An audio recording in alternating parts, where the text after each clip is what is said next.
Allahumma sholli ala Muhammad wa ala alihi wa sahbihi ajma'in. Amma ba'du.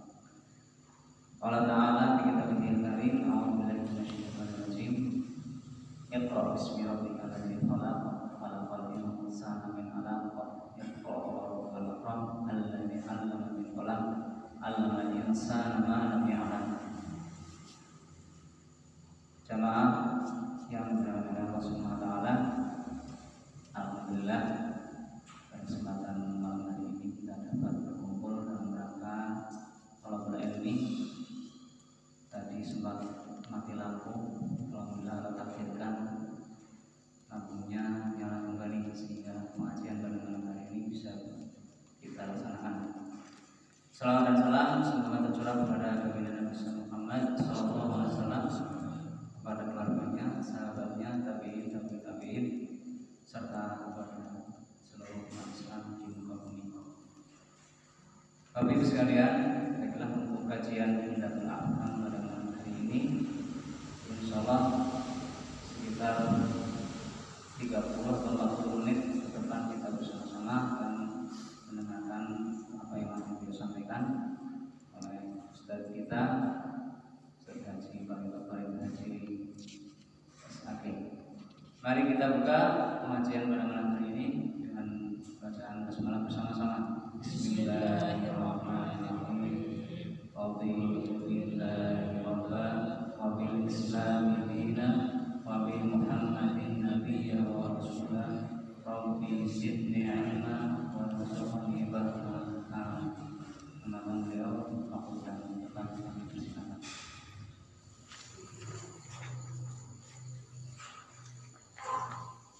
Assalamualaikum warahmatullahi wabarakatuh. Alhamdulillahi nahmaduhu wa nasta'inuhu wa nastaghfiruh wa na'udzu billahi min syururi anfusina wa min sayyiati a'malina may yahdihillahu fala mudilla lahu wa man yudlil fala hadiya lahu. Asyhadu an la ilaha illallah wahdahu la syarika lahu wa asyhadu anna Muhammadan abduhu wa rasuluhu wa la nabiyya ba'dahu. Saudara-saudaraku, alhamdulillah, syukurillah, pada malam Kamis ini kita masih berkenan kepada Allah untuk meneruskan kajian kita Umdatul Ahkam, yang insya Allah pada malam hari ini kita akan membahas masalah kita sholat, yaitu masalah mawaqit. Jadi banyak bab yang telah kita pelajari bersama. Semoga apa yang sudah kita pelajari benar-benar menambah keilmuan untuk kita sekalian.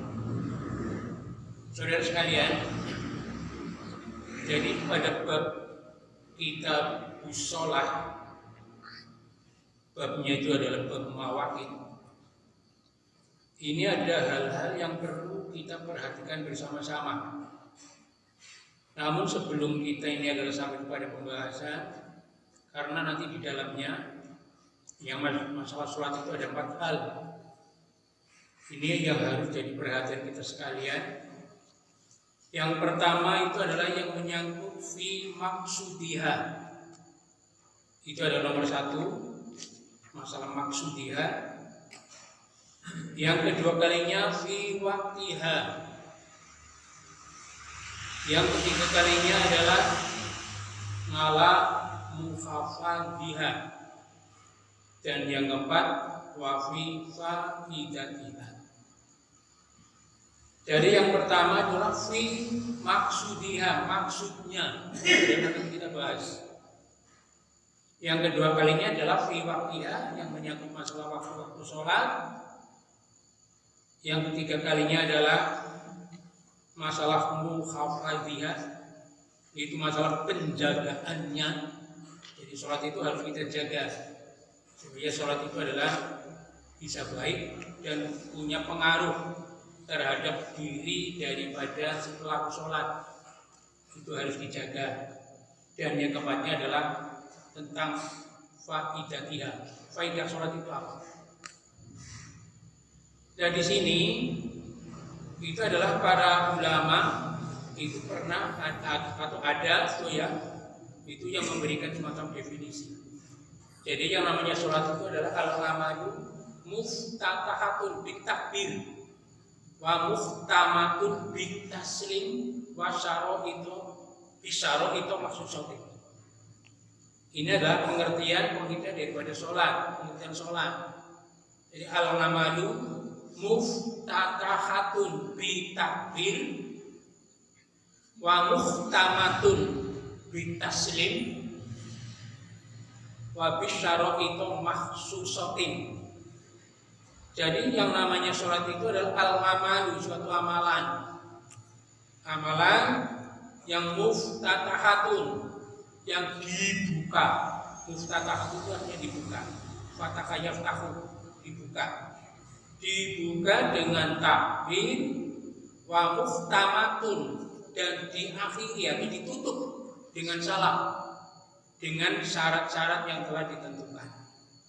Ini adalah pekerjaan atau amalan sholat. Ya, supaya sholat kita ini adalah bisa baik, ini adalah memang kita harus memahami apa-apa yang ada di dalam sholat itu sendiri. Masalahnya kalau kita adalah tidak mengetahui tentang apa manfaat sholat, maksud sholat itu apa, waktu-waktunya itu kapan, faedahnya apa, ini mudah sekali orang itu kadang-kadang melupakan. Apalagi kalau sholat itu sendiri ini sudah dijadikan sebagai suatu kewajiban. Jadi seakan-akan itu adalah menjadi beban. Berbeda manakala sholat itu adalah dijadikan sebagai kebutuhan, itu beda. Kalau sholat itu dijadikan sebagai kewajiban, seakan-akan itu adalah membebani diri. Jadi diri itu merasa terbebani. Berbeda dengan sholat itu dijadikan sebagai kebutuhan. Kalau sholat itu dijadikan sebagai kebutuhan, otomatis sholat itu pasti akan dicari, pasti akan dikerjakan dengan sepenuh hati. Sama halnya panjenengan misalnya butuh makan, itu pasti kalau waktu makan ya kita mencari makan. Tapi beda sekali kalau misalnya suatu hal itu adalah jadi kewajiban. Kadang kita melakukan itu juga, ya mungkin ada yang penuh hati, tapi ada yang hanya setengah hati. Nah, maka di sini dalam bab kitab sholat ini yang sekarang dibahas. Pertama itu yang tentang yang berkaitan dengan maksud dia. Maksud sholat itu apa? Dengan kata lain, sholat itu dimaksudkan untuk apa? Kan begitu. Ya di sini dijawab. Jadi sholat ini terjawab. Maksud sholat itu apa? Itu terjawab dalam surat Toha ayat 14. Di dalam surat Toha ayat 14 Allah itu berfirman, a'udzubillahi minasyaitonirrajim, innani anallah la ilaha illa ana fa'budni wa aqimis shalah li dzikri. Ini adalah surat Toha ayat 14. Innani anallah, sesungguhnya saya itu Allah. La ilaha illa ana, yang tidak ada sesembahan yang wajib disembah kecuali aku Allah. Sebab di sini itu adalah yang wajib disembah hanya Allah, maka Allah menyuruh fa'budni, maka sembahlah aku. Jadi sesuai dengan ayat lain kan juga dikatakan seperti itu. Inna khalaqal jinna wal insa illa liya'budun, jadi selaras sejalan. Kalau di ayat ini adalah dikatakan Allah itu menegaskan bahwa dirinya itu Allah, yang tidak ada sesembahan kecuali hanya Allah sendiri. Ini. Jadi Allah itu Esa, maka di sini dikatakan illa ana, kecuali hanya satu, kecuali hanya saya. Itu. Maka perintahnya fa'budni, maka sembahlah aku. Nah lebih lanjut dikatakan waqimis shalah, maka dirikanlah sholat. Tujuannya itu apa? Li dzikri, untuk mengingat aku. Jadi tujuan sholat itu adalah untuk mengingat kepada Allah Subhanahu wa Ta'ala. Itu adalah tujuan daripada sholat itu sendiri. Jadi jelas sekali di sini pada surat At-Toha pada ayat yang ke-14 ini. Jadi tujuan sholat itu adalah lidzikri, adalah untuk mengingat aku. Nah saudara sekalian, jadi kalau demikian ini kita bisa memahami bahwa yang namanya sholat itu adalah merupakan jembatan untuk mengingat Allah. Ini karena apa? Di dalam sholat itu kita banyak menyebut asma Allah. Jadi kita banyak menyebut asma Allah di dalam sholat. Mulai dari kita takbir, angkat tangan, ucapkan Allahu Akbar, ini kita sudah menyebut Allah, nama Allah. Nah di sini aktivitas dzikir itu ini adalah merupakan bukti kecintaan seorang hamba kepada Allah. Merupakan kecintaan. Jadi aktivitas dzikir yang ada di dalam sholat itu sendiri itu adalah merupakan bukti kecintaan kita kepada Allah. Karena siapa saja yang mencintai kepada Allah, maka Allah juga akan mencintai kita. Gitu. Jadi barang siapa yang itu adalah mencintai Allah, maka kita juga akan dicintai. Dan seperti itu. Nah maka otomatis ini untuk orang-orang yang beriman itu adalah kepada Allah, maka juga akan sering menyebut asma Allah itu karena cintanya itu.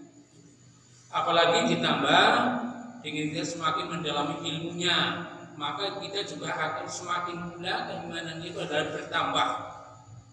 Di samping itu juga kecintaan kita akan bertambah. Otomatis kalau cinta kita kepada Allah itu adalah sudah bertambah, kita akan banyak menyebut. Maka ada ungkapan man ahabba syai'an aksara min dzikrihi. Barang siapa yang mencintai sesuatu, maka dia akan banyak menyebut. Panjenengan jadi nol. Tahu pada Pak Kayim mencintai dulu. Itu adalah seorang gadis belum boleh ketemu kan? Karena sudah ada rasa cinta, kan banyak menyebut dan juga selalu diingat. Di samping itu, bukan hanya itu saja, berkorban. Jadi pengorbanan ini adalah bentuk daripada kecintaan. Maka juga ada ungkapan yang mengatakan, man ahabba syai'an fahuwa abduhu. Barang siapa yang mencintai sesuatu, maka dia itu harus jadi budaknya. Panjenengan bisa buktikan, anak wong senang pedus, cinta kepada kambing, berarti dia itu harus mau jadi budaknya kambing. Gelmarin, seperti itu, buyang. Ini harus seperti itu. Senang main jalan juga seperti itu. Cinta kepada kuda, meskipun kuda itu adalah bisa dijadikan sebagai kendaraan tunggangan. Tapi kalau kita misalnya cinta pada kuda, ya kita ini harus mau jadi budak kuda, gelem hari guna, gelem buyang dan sebagainya. Sama saja panjenengan, seorang kakek cinta pada cucunya. Kadang-kadang ya gelem, kadang-kadang itu nih, ditunggangi, untuk kebuang, untuk jalan-jalanan dan sebagainya. Ini bukti harus seperti itu. Jadi kalau kita cinta kepada sesuatu, kita harus mau jadi. Otomatis kita diperintah juga harus mau, karena itu adalah bukti daripada suatu kecintaan. Bukti cinta seperti itu. Jadi man ahabba syai'an. Jadi pertama, man ahabba syai'an wa huwa aktsaru min dzikrihi. Barang siapa yang cinta pada suatu, maka dia akan banyak menyebut, dan barang siapa yang mencintai suatu, maka dia harus jadi budaknya. Gelem gerah. Nah, maka dari itu, kalau kita bisa mengerjakan sholat, ini memang bukti kita cinta kepada Allah. Nah sehingga kadang-kadang kita ini adalah juga di dalam mengerjakan ini kita bukan hanya misalnya yang wajib-wajib saja, yang sunnah pun kita juga mau melakukan. Nah maka untuk itu, jadi untuk memfasilitasi proses terutama ingat kepada Allah, maka Allah itu memberikan cara kita untuk sholat. Maka dari itu dalam surat Toha yang 14 tadi disebutkan, jadi fa'aqimis sholata lidzikri, maka dirikanlah sholat untuk ingat kepadaku. Nah, orang yang beriman itu akan merasakan nikmatnya sholat. Betapa nikmatnya berdekatan dengan Allah Subhanahu wa Ta'ala. Ini bukan hanya kita saja, termasuk itu para salafus sholih, termasuk juga misalnya ada ini. Jadi orang-orang yang ahli tasawuf ini sangat luar biasa. Jadi saya pernah itu mempelajari tasawuf. Itu ada seorang yang bernama itu adalah Robi'ah Al-Adawiyah. Ini seorang ahli sufi. Itu kecintaannya kepada Allah sangat luar biasa. Nah, sampai-sampai si Robi'ah Al-Adawiyah itu adalah meninggalkan kelezatan dunia hanya cintanya kepada Allah, karena mahabbahnya kepada Allah. Nah, orang ahli sufi itu adalah biasanya ini adalah pertama itu adalah melalui 3 tahapan dulu untuk mencapai kesempurnaan. Jadi ada 3 tahapan. Yang pertama itu adalah meninggalkan hutan, adalah taholi, disebut taholi. Taholi itu adalah mengosongkan diri. Jadi diri ini dikosongkan, dibebaskan, terutama daripada sifat-sifat yang tercela, buang. Ini pertama.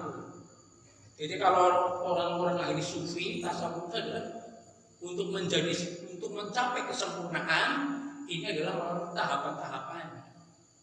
Jadi tahapan pertama disebut taholi, disebut dengan taholi.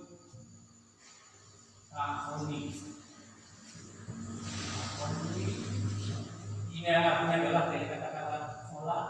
Kemudian baitul khola itu namanya seperti yang sunyi, kosong. Jadi taholi mengosongkan diri. Jadi diri dikosongkan dari sifat yang tercela dibuang. Sifat sombong, iri hati, dendam, dan sebagainya dibuang semua.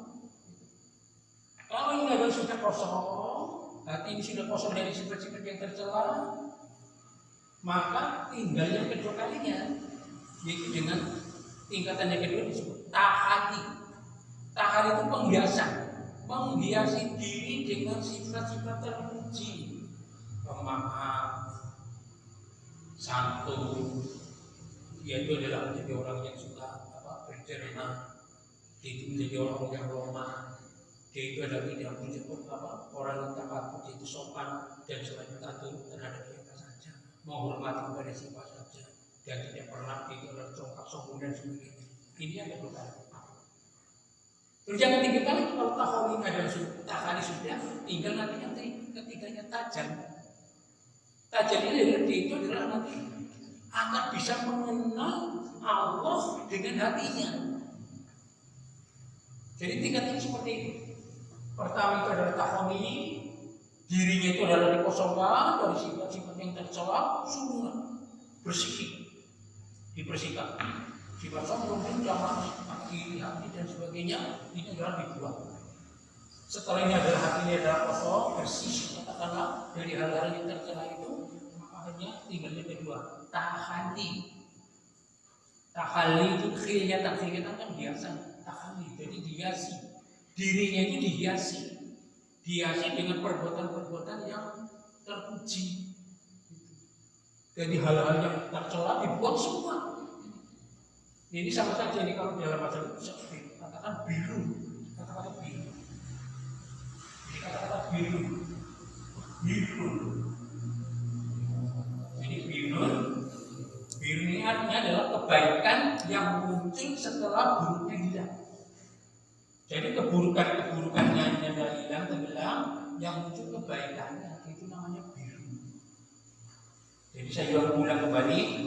Jadi bahasa Arab biru ini kebaikan, tapi kebaikan yang muncul setelah yang kejahatan, jahat-jahatnya itu hilang, tertutup. Jadi tidak ada. Nah, orang yang menjadi pelaku biru disebut mabrur. Bulan haji mabrur itu adalah seorang yang sudah haji, awalnya hilang kabeh sing anak yang pikir. Itu namanya mabrur seperti itu. Itu arti mabrur seperti itu. Nah, jadi kata mabrur itu dari kata biru, yang artinya kebaikan yang muncul setelah gunungnya itu adalah tenggelam atau hilang. Kalau hilang kabeh, yang muncul tinggal lagi itu namanya pelaku biru disebut mabrur. Kemudian yang lebih lagi mabrur itu adalah anaknya yang hanya baik, sopan, kusut, lembut. Itu adalah menjadi pemaaf, itu adalah rajin ibadah, senang jamaah dan sebagainya dan sebagainya. Nah ini bagi orang-orang yang ahli tasawuf disebut dengan tahan. Jadi dirinya itu adalah dihiasi dengan hal-hal yang positif, yang akhirnya setelah itu nanti pada tingkatan yang ketiga disebut dengan tajam. Jadi yang tahani yang dikatakan adalah tajam. Jadi tajam ini adalah bisa mengenal Allah, mengingat Allah dengan hati. Kalau itu Imam Syafi'i itu mengatakan, jadi antara makrifat kepada Allah dengan mahabbah itu seperti berdekatan. Karena apa? Jadi mahabbah itu adalah merupakan manifestasi daripada makrifat. Mahabbah itu adalah merupakan tanda bukti daripada makrifat seseorang. Nah jadi seperti yang tadi saya sampaikan, itu adalah orang yang bernama Robingah Al-Adawiyah.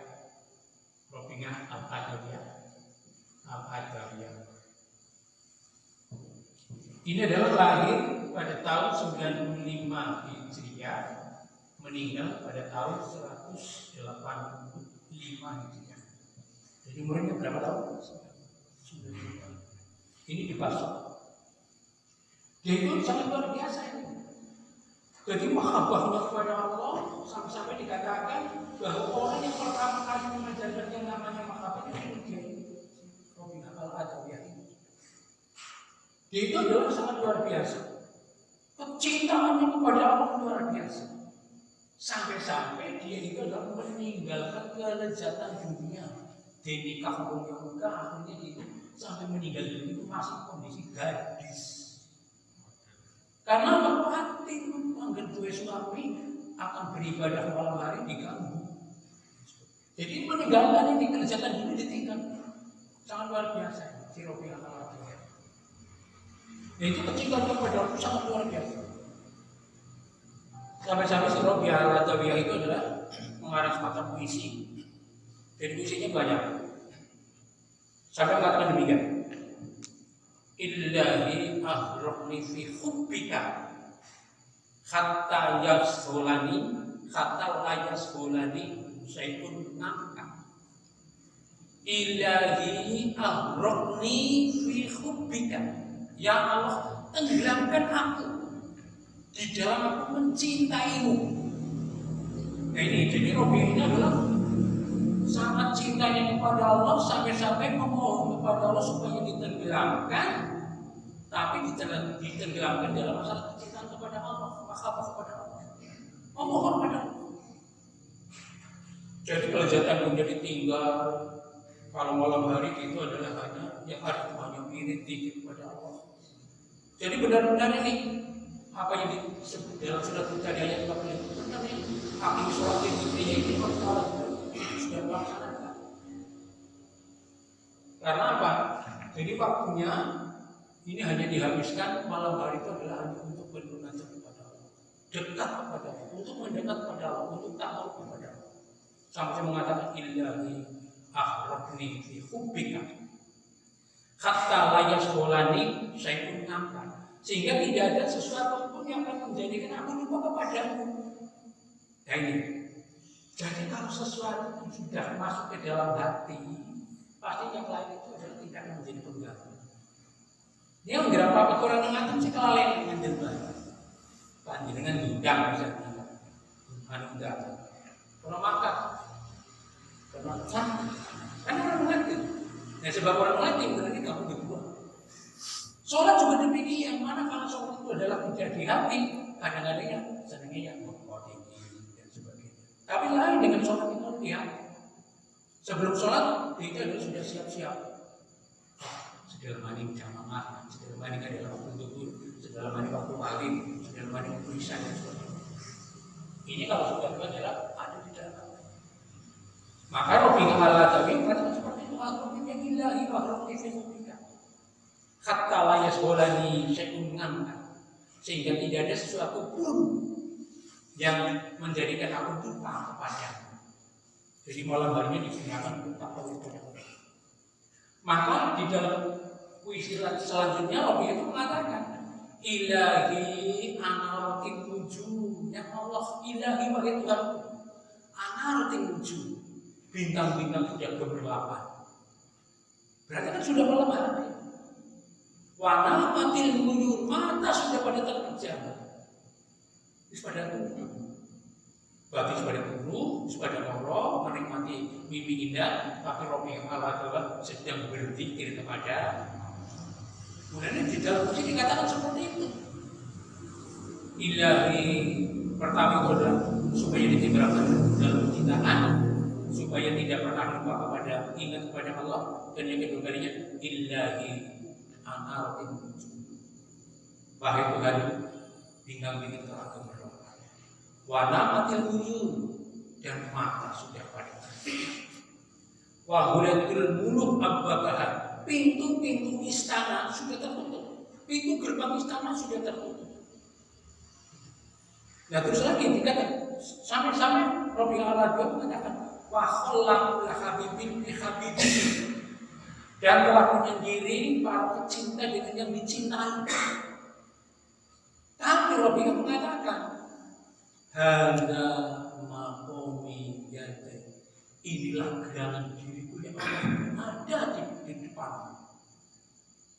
Ini dia tidur semalaman, dia itu hanya bermunajat kepada Allah, dan itu hanya berharap semoga Allah telah menerima ibadahnya.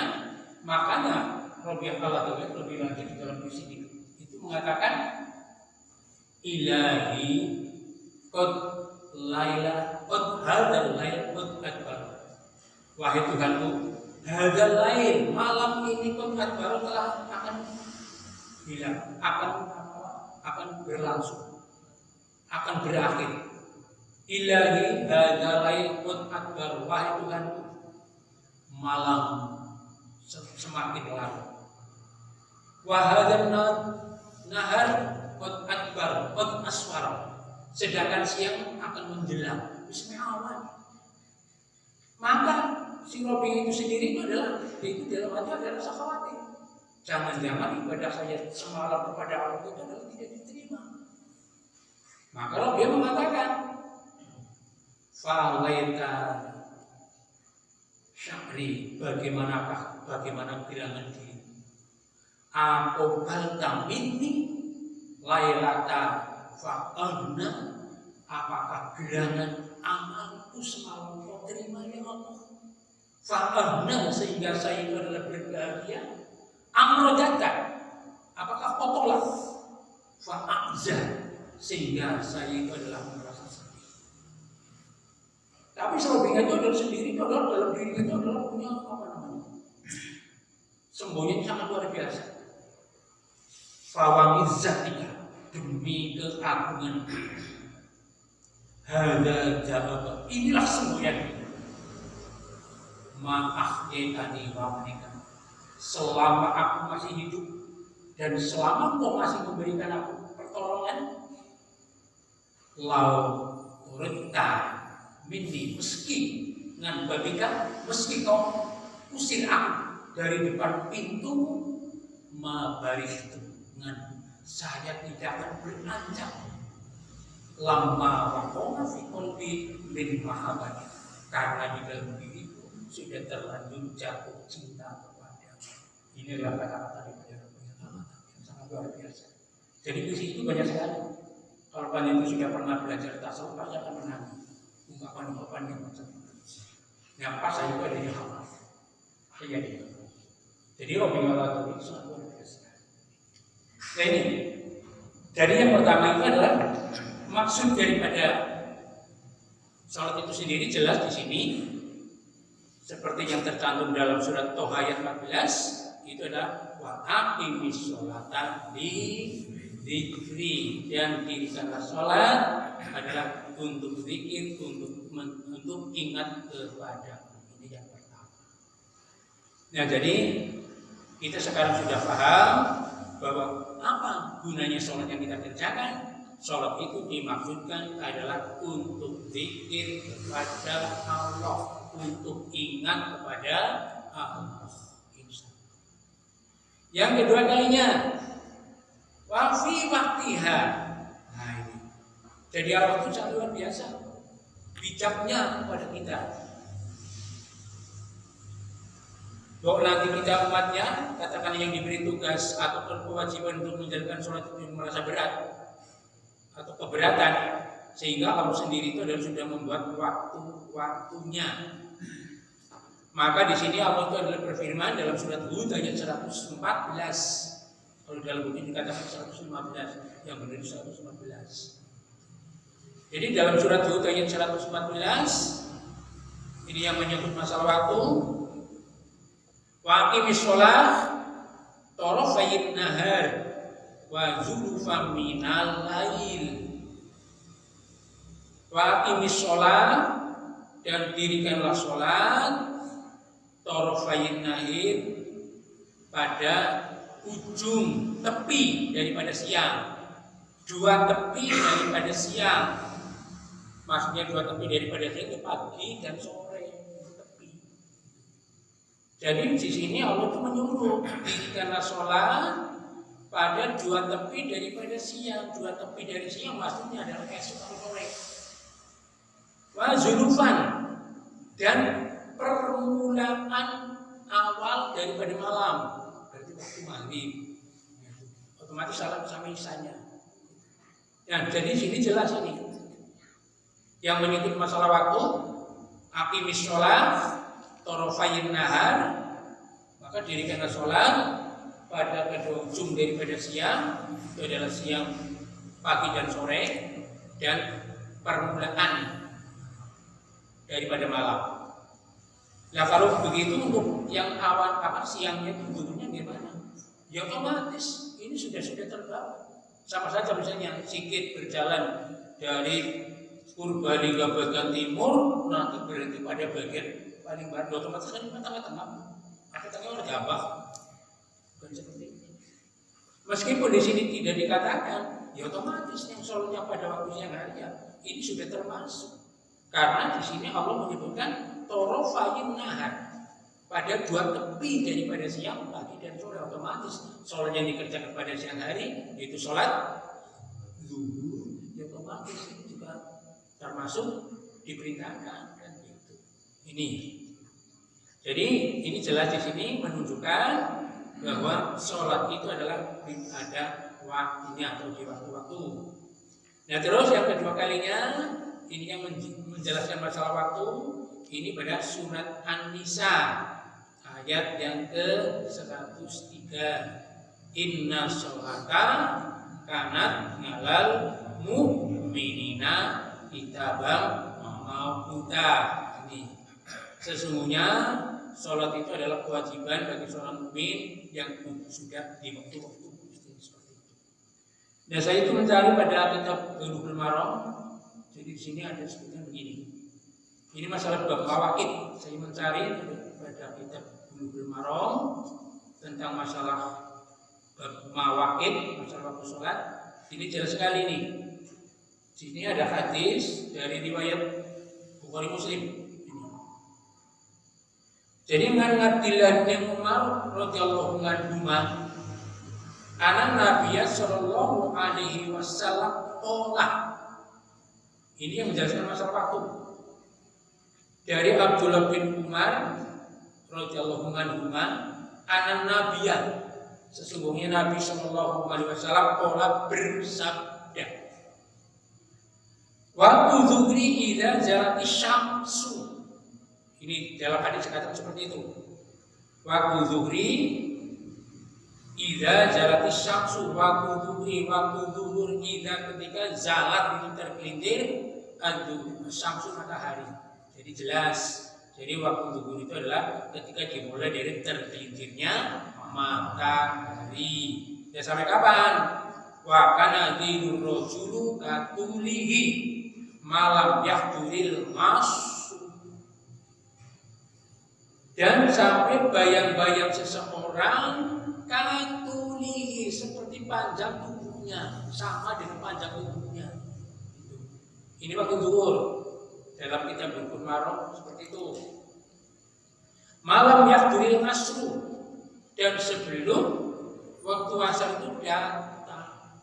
Jadi jelas dimulai waktu zuhur ini. Pertama jelas jalan syamsu min zat syamsu.